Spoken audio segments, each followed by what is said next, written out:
Brother, आप लोग कैसे हो? मेरा न्यू वीडियो में आप लोग को वेलकम है। फिर एक धमाका सॉन्ग लेके आ चुका हूँ और आप लोग मेरे चैनल पर नए हो तो लाइक शेयर और कमेंट करना ना भूले। और आप लोग इस गाना को लाइन बाय लाइन सुनिए और कमेंट शेयर कीजिए। चलिए आप लोग को मुखड़ा सुनाते हैं। मुखड़ा का यहाँ 2 बार गाना है।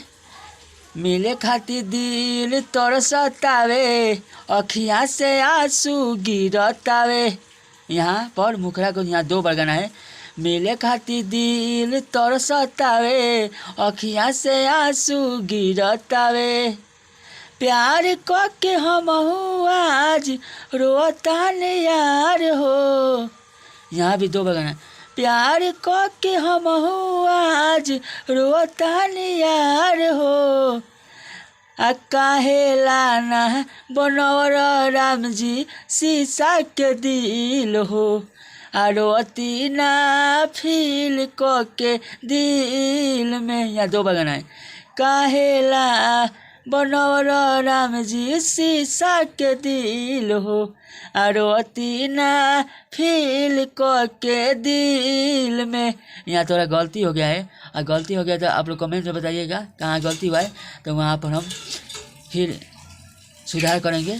चलिए आंतरा 2 को आप लोग को सुनाते हैं। आंतरा 2 आप लोग को मस्त लगे शेयर लाइक कमेंट करना ना भूले। दिलावा में होता हमारा इतना फीलिंग, कैसे बताई अपन दिल के मजबूरी। आंतरा का 2 बार गाना है यहाँ पर।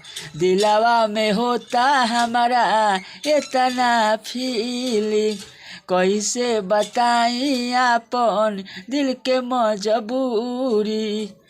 याद के करे आज रोतान यार हो। यहाँ भी 2 बार गाना है। याद के करे आज रोतान यार हो। काहेला ना बनौल राम जी शीशा के दिल हो। रोती ना फील के दिल में। यहाँ 2 बार गाना है। काहे ना बनौल राम जी शीशा के दिल हो। रोती ना फील के दिल में। चलिए आंतरा 2 सुना। अब आंतरा 2 आप लोग सुनाते हैं।